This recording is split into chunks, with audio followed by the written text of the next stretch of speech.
9 জানুয়ারি সন্ধ্যা 8টা থেকে 8:30টার সময় আমাদের কক্সবাজারের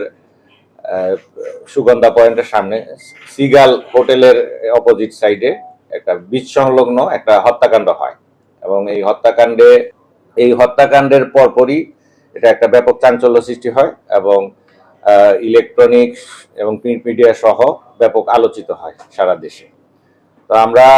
কক্সবাজার জেলা পুলিশ এই হত্যাকাণ্ডের পরপরই আমাদের অফিসারদের নেতৃত্বে বেশ কয়েকটি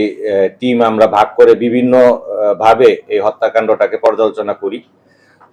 হত্যাকাণ্ডের পরপরই বিষয়টা একটু ক্লুলেস মনে হলেও আমাদের দক্ষ অফিসাররা এই ক্লুলেসটাকেই আসামি শনাক্তকরণ সহ এই কিলিং মিশনে যারা জড়িত ছিল তাদেরকে গ্রেপ্তারে সক্ষম হয়। আমরা গত পরশুদিন এই আসামিদেরকে সিলেট বিভাগের মৌলভীবাজার জেলার জুড়ি থানা থেকে আমাদের অতিরিক্ত পুলিশ সুপার সদর সার্কেল সে ফিজিক্যালি তার নেতৃত্বে আমাদের সদর মডেল থানার যে টিমটা গিয়েছিল তারা আসামিদের গ্রেপ্তার করতে সক্ষম হয় এবং গতকালকে আসামিদেরকে আমরা কক্সবাজারে এই টিমই নিয়ে আসে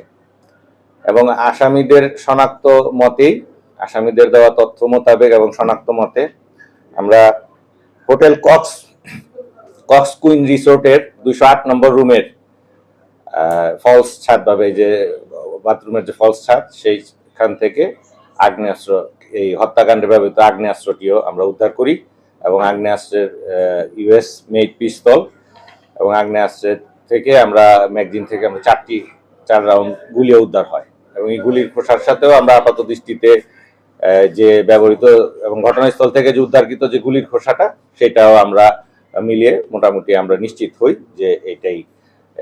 হত্যাকাণ্ডে ব্যবহৃত আগ্নেয়াস্ত্র। যে খুলনার কাউন্সিলর উনি কিভাবে এই হত্যাকাণ্ডটা কক্সবাজারে কেন হইল এবং এই হত্যাকাণ্ডের একটা প্রেক্ষাপট আছে। আপনারা এমনি খুলনার যে জিওগ্রাফিক্যাল যে লোকেশন এবং যে খুলনা বেল্টের যে বিভিন্ন চরমপন্থী সহ বিভিন্ন মতাদর্শের যে বাহিনী যেমন পূর্ব বাংলা কমিউনিস্ট পার্টি এরকম বিষয়গুলো খুলনাতে কিন্তু এটা ব্যাপকভাবে আছে। তো এই হত্যাকাণ্ডের যদি আমরা প্রেক্ষাপট চিন্তা করি, হত্যাকাণ্ডে যিনি হত্যা করেছেন এই হত্যাকাণ্ড উনার যিনি শুট করেছেন গুলি করেছেন তার নাম হচ্ছে শেখ শাহরিয়ার ইসলাম পাপ্পু। বিগত 2013 সালে এই পাপ্পুর চাচার হত্যাকাণ্ডে এই গোলাম রব্বানী টিপু তার জড়িত থাকার যে এটা আছে এবং আমাদের মানে গোপন সূত্রে জানা যায় যে এই হত্যাকাণ্ডটা টিপু নিজেও ওই হত্যাকাণ্ডে ফিজিক্যালি উপস্থিত ছিল। সেইটার একটা বিষয় আছে, এখানে একটা শত্রুতা এবং ক্ষোভ তৈরি হয় এবং স্থানীয় আধিপত্য এবং প্রভাব বিস্তারের দ্বন্দ্বকে কেন্দ্র করে সার্বিক বিষয়টি মিলিয়েই এই হত্যাকাণ্ডের মোটিভ মানে হত্যাকাণ্ডটা সংঘটিত হয়েছে এবং এটা একটা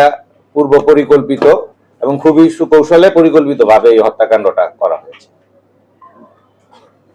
আমরা এই 3 জন আসামিকেই এই হত্যাকাণ্ডের যে মামলাটা রুজু হয়েছে, ভিকটিমের বোনের হাজবেন্ড এই মামলার বাদী, সেই সদর থানার 18 নম্বর মামলা জানুয়ারি মাসের 302/34 দণ্ডবিধিতে যে মামলাটা রুজু হয়েছে এই মামলায় আমরা ভিকটিমদের প্রডিউস করব।